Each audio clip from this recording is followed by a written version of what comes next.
All right, let's get right into it. Today, we're diving deep into one of the most fundamental building blocks in all of electronics, the voltage divider. You might be surprised to learn that this single, elegant circuit is the secret behind everything from your stereo's volume knob to your car's fuel gauge. By the end of this, you're going to see it everywhere. So think about this for a second. A volume knob for audio, a mechanical sensor for fuel levels, and a critical piece of a modern transistor circuit. On the surface, what in the world could they possibly have in common? They seem totally unrelated, right? Well, the answer is right here. It's the voltage divider. This simple, almost deceptively simple arrangement of resistors is the magic behind all of these different technologies. It's an incredibly powerful tool for taking a voltage and scaling it down to exactly the level you need. Let's see how it works. Okay, so here's our game plan. We'll start with the core principle, then we'll derive the essential formula you'll use all the time. After that, we'll see how to make it adjustable with a potentiometer, check out some really cool real-world applications, and then wrap up with a little design challenge for you.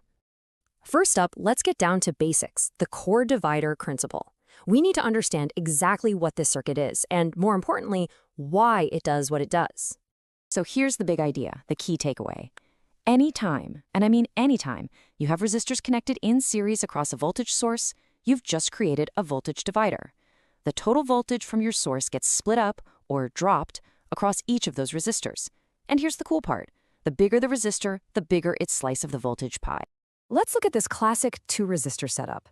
The beauty of this circuit is its simplicity. Because R1 and R2 are in series, there's only one path for the current to flow, which means the current through both of them is exactly the same.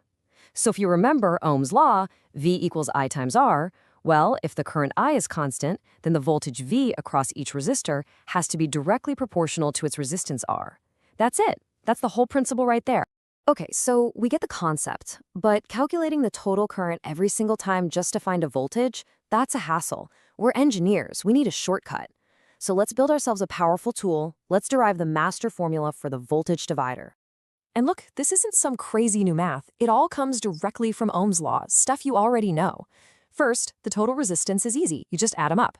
Second, the total current is just the source voltage divided by that total resistance. Third, the voltage across any one resistor is that same current times its individual resistance. And now for the magic, we just substitute our formula for current into that last equation, and bam! We get the voltage divider formula. The voltage across any resistor is just its resistance divided by the total, all times the source voltage. It's a ratio. Theory is great, but let's plug in some real numbers to see this thing in action. We've got a simple circuit here. A 10-volt source, a 100-ohm resistor for R1, and a 56-ohm resistor for R2. The total resistance?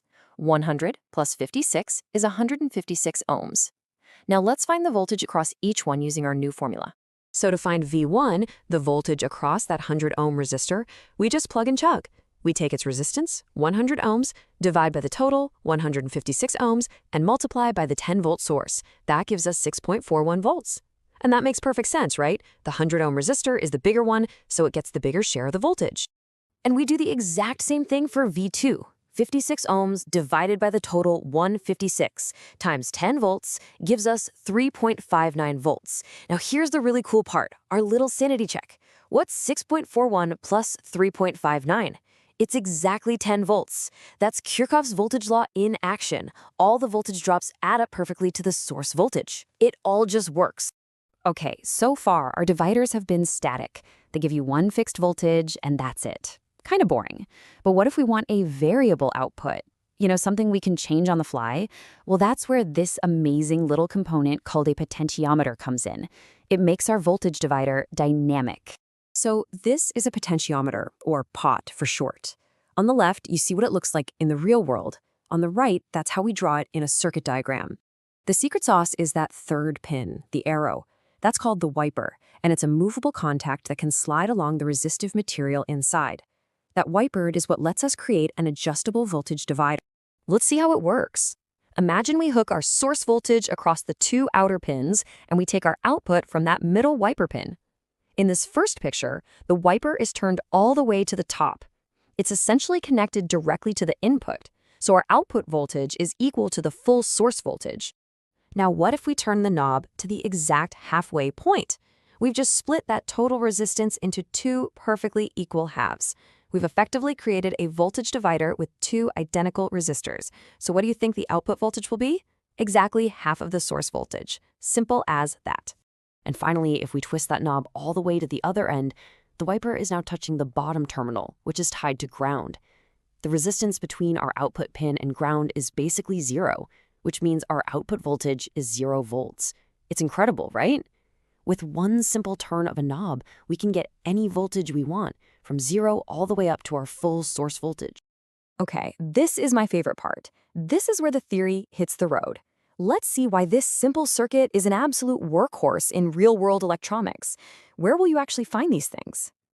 I mean, just look at this list. The applications are unbelievably diverse. We're talking audio controls, level sensors, feedback for op-amps, setting up transistors, light sensing circuits. The voltage divider is literally everywhere you look. Here's the one you've probably used 1,000 times, the volume knob. The audio signal coming into the knob is your source voltage. By turning the potentiometer, you're using it as a voltage divider to tap off just a fraction of that signal to send to the amplifier. A small voltage means low volume, a large voltage means high volume. So simple and so effective. Now, this is just a brilliant use of the concept. Your car's fuel gauge is a perfect example. There's a float in the fuel tank that's physically connected to the wiper of a potentiometer. As the fuel level changes, the float moves the wiper, and that changes the output voltage. That voltage is then sent to the gauge on your dashboard, giving you a reading of how full the tank is. It turns a physical position into an electrical signal. Okay, getting a little more technical here, but this is absolutely critical in analog electronics. It's called biasing. Think of it like setting the idle on an engine. A transistor needs a very specific, stable DC voltage at its base terminal to be ready to amplify a signal properly. A voltage divider is the perfect and by far the most common way to create that stable reference voltage. And here's a great example of how you can use a voltage divider to interact with the environment. This little component, a cadmium sulfide cell, is a light-dependent resistor. Its resistance changes depending on how much light hits it. So what do? You stick it in a voltage divider. As the light changes, its resistance changes, which directly changes the output voltage. You could use that voltage change to trigger a switch that turns on a streetlight when it gets dark. Okay, we have covered a ton of ground. We went from the basic theory and the math to the adjustable hardware and a bunch of really practical applications. So now, to wrap things up, it's time to put your new knowledge to the test. So here is your final challenge.